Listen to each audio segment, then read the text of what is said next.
இன்றைக்கு நம்ம பார்க்க போகிறது கேரட் பீன்ஸ் பொரியல். எப்படி ரொம்பவே ஹெல்த்தியாகவும் டேஸ்ட்டாகவும் செய்யலாம் பார்க்கலாம் வாங்க. அதுக்கு முன்னாடி ஜிகே கிச்சன் சேனலில் இதுவரை சப்ஸ்கிரைப் பண்ணாதவங்க சப்ஸ்கிரைப் பண்ணிக்கோங்க. ஒரு கடாயை அடுப்பில் வச்சு கொஞ்சமாக எண்ணெயை சேர்த்துக்கோங்க. எண்ணெயில் கொஞ்சமாக கடுகு, கொஞ்சமாக சீரகம் சேர்த்துக்கோங்க. ரெண்டும் பொரிஞ்சதும் டீஸ்பூன் உளுத்தம்பருப்பு சேர்த்துக்கலாம். உளுத்தம்பருப்பு செவந்ததும் இந்த பொரியலுக்கு காரத்துக்கு 4 காஞ்ச மிளகாவை 2ஆக கிள்ளி சேர்த்துருக்கேன். காரம் உங்கள் விருப்பத்துக்கு ஏற்ப சேர்த்துக்கோங்க, காயோட அளவை பொறுத்து. நான் இன்றைக்கி 1/4 கிலோ கேரட்டும் 100 கிராம் பீன்ஸும் எடுத்திருக்கேன். இந்த பொரியலுக்கு ஒரு வெங்காயத்தை பொடியாக நறுக்கி சேர்த்துக்கலாம். வெங்காயம் நல்லா சிகப்பாக வறுபடட்டும். உங்களுக்கு தேவையான அளவு கேரட்டையும் பீன்ஸையும் நல்லா க்ளீன் பண்ணிவிட்டு பொடியாக நறுக்கி எடுத்து வச்சுக்கோங்க.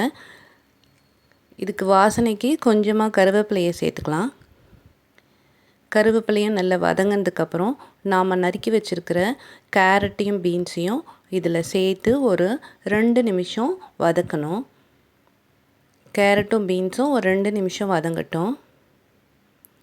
2 நிமிஷம் வதங்கினதுக்கப்புறமா இதுக்கு தேவையான அளவு உப்பை சேர்த்துக்கலாம். உப்பை சேர்த்துட்டு நல்லா கலந்து விடுங்க. கலந்து விட்டுட்டு இந்த காய் வேகிறதுக்கான தண்ணி நான் இதுக்கு 1/4 டம்ளர் அளவு சேர்த்துக்கிறேன்.